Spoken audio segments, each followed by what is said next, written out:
అడుగు పెట్టినంతనే అలౌకిక భావనను కలిగించే శ్రీ పుణ్యలింగేశ్వర స్వామి క్షేత్రానికి ఎందరో భక్తులు భారతదేశ నలుమూలల నుండి వస్తూ అపురూప అనుభూతిని పొందుతున్నారు. ఈ పుణ్యప్రదేశానికి వస్తున్న భక్తులు దానక్రతువును కూడా శివపూజగా భావించి దిక్కులేని అనాథ అభాగ్యుల ఆకలి తీరుస్తూ పుణ్యఫలాలు పొందుతున్నారు. ఆత్మశాంతిని ప్రసాదించే శ్రీ పుణ్యలింగేశ్వర స్వామిని దర్శించేందుకు హైదరాబాదు నుండి విచ్చేసిన పి. శ్రీనివాస్, శ్రీవాణి దంపతులు గోత్రనామాలతో అర్చనలు నిర్వహించుకొని స్వామికి అభిషేకం చేశారు.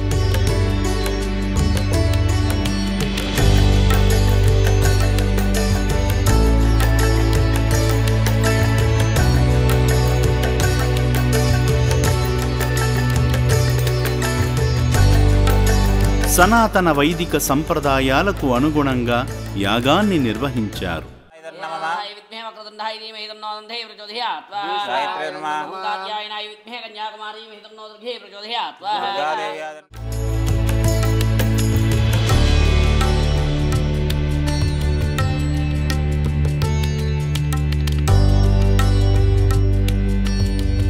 అనాథుల కోసం కడుతున్న శివాలయ పనుల్లో భాగమయ్యారు.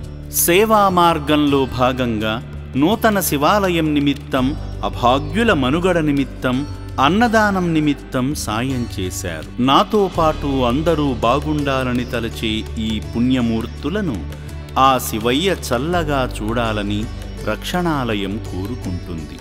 మాకు ఈ విధంగా సేవ చేయటం ఎంతో అదృష్టంగా భావిస్తున్నాము.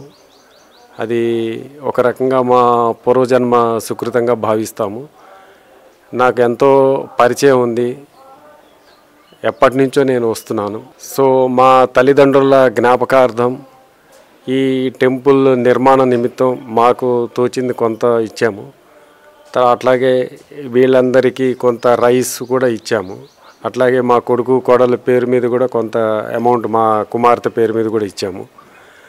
వీళ్ళందరికీ వాళ్ళు అనాథలు అనే భావం కలగకుండా వీళ్ళందరూ తల్లిదండ్రులుగా వీళ్ళు వ్యవహరిస్తూ ఎంతో చేస్తున్నారు. దాంట్లో మేము కూడా భాగ్యస్వాములు కావడం మా అదృష్టంగా భావిస్తున్నాము.